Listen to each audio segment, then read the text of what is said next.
எனது மாணவர்களுக்கு நான் அதிகமான கதைகளை சொல்லுவேன்.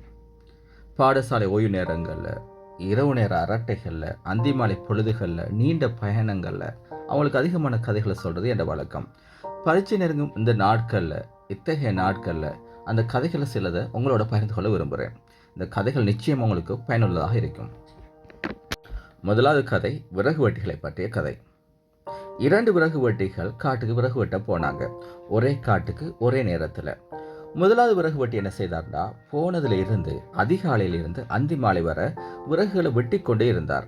ஓய்வு எடுக்கையில், உண்ணையில், உறங்கையில் வெட்டி கொண்டே இருந்தார், கொஞ்சம் கூட ஓய்வு எடுக்காம. 2வது விறகு வெட்டி என்ன செய்தார்னால், கொஞ்சம் வித்தியாசமாக நடந்து கொண்டார். கொஞ்ச நேரம் விறகு வெட்டுவார், கொஞ்ச நேரம் ஓய்வு எடுப்பார், கொஞ்ச நேரம் விறகு வெட்டுவார், கொஞ்ச நேரம் ஓய்வு எடுப்பார். அந்தி மாலை புறப்பட வேண்டிய நேரம் வந்தது. இருவருமே விறகுகளை எண்ணி பார்த்தாங்க. ஆச்சரியம்! முதலாவது விறகு வெட்டி, அதாவது கொஞ்சம் கூட ஓய்வெடுக்காம விறகு வெட்டின வெட்டியை விட 2வது விறகு வெட்டி, அதாவது ஓய்வெடுத்து விறகு வெட்டியவர் அதிகமான விறகுகளை வெட்டியிருந்தார். சரியா சொல்ல போனா 3 மடங்கு விறகுகளை. அப்பதான் அவங்களுக்கு ஒரு விஷயம் விளங்கிறது. 2வது விறகு வெட்டி ஓய்வு எடுக்கும் போது சும்மா இருக்கல, தன்னை கத்திய தன்னை கோடரிய அதிகமாக கூர்த்துட்டி கொண்டார். இந்த கதை படிக்கின்ற மாணவர்களுக்கு ஒரு விஷயத்த சொல்லுது. நாங்கள் ஓய்வு எடுக்காமல் படித்து கொண்டே இருந்தால் மூளையில் பதித வீதம் குறைந்து கொண்டே இருக்கும். நாங்கள் குறிப்பிட்ட ஒரு நேரத்தை வகுத்து கொண்டு படிக்கணும். இடைக்கிட சின்ன சின்ன ஓய்வுகளை எடுத்துக்கொள்ளணும். இதுக்கு தான் ஒரு ரூல்ஸ் ஒன்று சொல்லுவாங்க, 40-2-5. 40-2-5. தொடர்ந்து 40 நிமிடம் நாங்கள் படிப்போம். 2 நிமிடம் கண்ணால் அந்த ரீட் பண்ணுவோம். 5 நிமிடம் ஓய்வு எடுப்போம். திருப்ப 40 நிமிடம் படிப்பு, 2 நிமிடம் ஐ ரீடிங், 5 நிமிடம் ஓய்வு. இந்த ஒழுங்கில் போனால் படிக்கின்ற அளவு, படிக்கின்ற திறன் அதிகரித்து கொண்டே போகும். நாங்கள் படிக்கிற நேரத்தை அதிகமாக படிக்கிறதை விட பயனுள்ளதாக படிக்கணும். இதுதான் முக்கியமான ஒரு விஷயம். 2வது கதை ஒரு அரசனை பற்றியது. கிரேக்க நாட்டு அரசன். அந்த அரசனை பற்றி மக்கள் மத்தியில் ஒரு வித்தியாசமான நம்பிக்கை ஒன்று இருந்தது. தன்னோட அரசன் மந்திர சக்தி படைத்தவன் என எல்லாருமே நம்பினாங்க. என்ன காரணம்னு சொன்னால், அந்த அரசனுக்கு அபூர்வமான ஞாபக சக்தி இருந்தது. அவன் யாரை கண்டாலும் அவனோட பெயர், ஊர், அவனோட குடும்பம், அவனோட திறமை, அவனோட பிரச்சனை, அவனோட ஆற்றல் எல்லாத்தையும் ஞாபகத்தில் வச்சுக்கொள்வான். நம்பவே முடியாத ஒரு விஷயம்தான். ஒரு அரசன் ஒரு நாளைக்கு 100, 150, ஆயிரக்கணக்கான ஆட்களை கூட சந்திக்கலாம். ஆனால் எப்படி எல்லாத்தையுமே ஞாபகம் வச்சுக்கொள்றான்? ஆகவே இவனுக்கு ஒரு மந்திர சக்தி இருக்குன்னு சொல்லி அவங்க நம்பினாங்க. அரசன் இதை கேள்விப்பட்டான். உடனே மக்களுக்கு ஒரு அழகான படிப்பினையை சொல்லிக் கொடுக்க விரும்பினான். ஒரு நாள் தனது 10 அமைச்சர்களை கூப்பிட்டான். அவங்க அனைவர கைகளிலேயும் ஒரு கிளாஸை கொடுத்தான். கிளாஸ் பூரணமாக தண்ணீரால் நிறைக்கப்பட்டிருந்தது. அதாவது ஒரு சொட்டு தண்ணீர்களை விட்டாலும், ஒரு சொட்டு தண்ணீர் அந்த கிளாஸில் விட்டாலும் அது மொத்தமாக கொட்டிடும். இதே மாதிரி நிலைமையில் 10 கிளாஸை 10 அமைச்சர்கள் கொடுத்து சொன்னான், உங்களை நான் ஒரு பரிசோதனை ஒன்று வைக்க போகிறேன். நீங்கள் 10 பேரும் இந்த ஆளுக்கு ஒரு கிளாஸ் எடுத்துட்டு இந்த நகரை சுற்றி வலம் வர வேணும். யாராவது ஒத்தர கிளாஸ்லேருந்து ஒரு சொட்டு தண்ணீர் கீழே விழுந்தா நான் அவளை கொன்றுவேன். யார கிளாஸ்லேருந்து தண்ணி ஒரு சொட்டு கீழே விழாமல் அவங்க திரும்ப என்னட்டே வராங்களோ அவங்களுக்கு 10,000 பொட்காசு தருவேன்னு சொன்னான். அமைச்சர்கள் திக்பிரம, யாருமே பணத்துக்கு ஆசைப்படலை. ஆனால் ஒரு கிளாஸ்லேருந்து ஒரு சொட்டு தண்ணி கூட கீழே விழாமல் நகரத்தை சுற்றி வாரது சாத்தியமா என்று நினைச்சாங்க. இருந்தாலும் அரசன் கட்டளை மறுக்க இயலாது. ஒவ்வொருத்தரும் ஆளுக்கு ஒரு கிளாஸ் எடுத்துட்டு என்ன செய்தாங்க என்றால் நகரத்தை சுற்றி வளம் வர ஆரம்பித்தாங்க. அப்படி ஒவ்வொருத்தரும் வளம் வந்தாங்க. யாருமே தவறு செய்யலை. அனைவருமே அரசன்ட்ட வந்து சேர்ந்துட்டாங்க. அரசனுக்கு சந்தோஷம். 10 பேரையும் பார்த்து கேட்டான்னு ஒரு கேள்வி.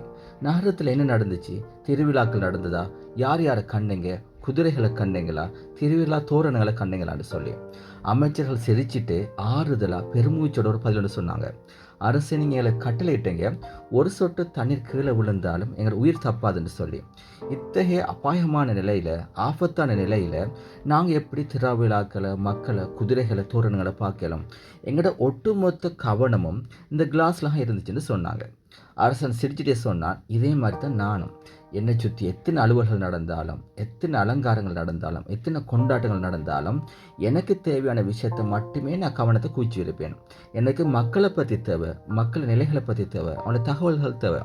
அது மட்டுமே எனக்கு முக்கியம் என்று நான் நினைக்கிறதால தான் அது என் மனசில் பதியதே தவிர மற்றபடி எனக்கு மாயமோ மந்திர சக்தி இல்லைன்னு சொன்னான். இந்த கதை எங்களுக்கும் உதவும். சில நேரம் நாங்கள் கவலைப்படலாம், படிக்கின்ற பாடங்கள் ஞாபகத்தில் இல்லை, குறிப்புகள் ஞாபகத்தில் இல்லை, படிக்கின்ற எல்லாமே மறந்து போய்கொண்டே இருக்குன்னு சொல்லி நாங்கள் கவலைப்படலாம். இதுக்கான பதில் நாங்கள் எதுக்கு எந்த அளவு முக்கியத்துவம் கொடுக்கும் என்பது தான். ஒரு கிளாஸ் ஃபுல்லாக ஒரு விஷயம் ஒன்று இருக்குது, இல்லாட்டி சாக்கடை தண்ணீர் இருக்குது. இதுக்குள்ளே நாங்கள் எவ்வளோ தேனை கொட்டினாலும், இல்லாட்டி புனிதமான நீரை போட்டாலும் அது தூய்மையாகாது. ஏன்னு சொன்னால் அந்த கிளாஸ் ஏற்கனவே அசுத்தமான நீரால் நிறைக்கப்பட்டிருக்கு. எங்களோட மனசில் ஏகப்பட்ட சிந்தனைகள், தேவையில்லாத கனவுகள் எல்லாத்தையும் நிறைச்சி வச்சுட்டு படிப்பை எவ்வளோ தான் அள்ளி கொட்டினாலும் ஞாபகத்தில் நிற்காது. ஸோ மனசை தூய்மைப்படுத்துவோம். எங்களுக்கு தேவையான குறிப்புகளை, பாடங்களை கவனத்தை ஒன்று குவித்து படிப்போம். நிச்சயமாக எல்லாம் கவனத்தில் நிற்கும், மறந்து போகாது. இந்த கதை ஏற்கனவே நீங்கள் தரம் 2 இல்லாட்டி 3 கேள்விப்பட்ட ஒரு கதையாகத்தான் இருக்கும். இல்லாட்டி சின்ன சின்ன கதை புத்தகங்களை சிறிய வயதுகளை படித்திருப்பீங்க. ஒரு குருட்ட ஒரு சிஷ்யன் இருந்தான். அந்த சிஷ்யனுக்கு ஞாபக சக்தி குறைவாக இருந்தது. ஆசிரியர் சொன்ன அந்த குரு சொன்ன எந்த ஒரு மந்திரமும் அவனோட மனசில் பதிய இல்லை. அது மிகப்பெரிய அவமானமாக இருந்தது. இரவு விடிய விடிய விழித்திருந்து படித்தான், அதிகாலையில் எழுந்து படித்தான். எவ்வளவு படித்தும் மனசில் பதியலை. அவமானம் தாங்காத அந்த சிஷ்யன் என்ன செய்தாண்டால், ஒரு நாள் ஆசிரியர்கிட்ட சொல்லிக் கொள்ளாமல், எந்த ஒரு மாணவர்கள்ட்டையும் சொல்லாமல் ஓடியே போயிட்டான். நீண்ட தூரம் ஓடுறான். எந்த அளவு தூரம் ஓடுறான்னு சொன்னால் நாக்கு வறண்டு தாகத்தால் தவித்து வீழ்றாளுக்கு ஓடிட்டான். தூரத்தில் ஒரு கிணறு, அங்கே போய் தண்ணி குடிக்க பார்க்கான். கீழே ஒரு பெரிய பாறாங்கல்லில் ஒரு பள்ளம் ஒன்று இருந்தது. பாறாங்கல்லில் எப்படி பள்ளம் வரும்னு சொல்லி அவனுக்கு தெரியலை. இதையாவது கண்டுபிடிக்கலாம்னு சொல்லி அருகே உட்காந்து பார்க்கான். கொஞ்ச நேரத்தில் அங்கே பெண்கள் வராங்க. தங்களோட மண் குடத்தை அந்த பாறாங்கல்லுக்கு மேலே வைத்து தண்ணி எடுத்து ஊற்றுறாங்க. ஆகவே அந்த மண் குடங்கள் பட்டு தான் அந்த பாறாங்கல்ல குழி விழுந்துட்டு. மண் குடங்கள் பட்டு பாறாங்கல் குழியாகிறன்னு சொன்னால் தன்னை மனசில் திரும்ப முயற்சி செய்தால் கட்டாய மந்திரமல பாடமாகும்னு சொல்லி அவன் நம்புகிறான். திருப்பவும் தன்னை குருட்ட வாரான், மன்னிப்பு கேட்கான். விடாமுயற்சியோடு அந்த மந்திரங்களை பாடமாக்குறான். மிக குறுகிய காலத்தில் எல்லாத்தையும் பாடமாகி கொள்கிறான். மண் குடங்கள் பட்டு ஒரு பாறாங்கல் வந்து குழியாகும்னு சொன்னால் திரும்ப முயற்சி செய்தால் எங்களோட மனதை மாற்றலாம். எதையுமே நாங்கள் ஞாபகம் வைத்துக் கொள்ளலாம். இது வாழ்க்கையிட நியதி, இயற்கையிட விதிமுறை, மந்திரம் எதுவுமே இல்லை.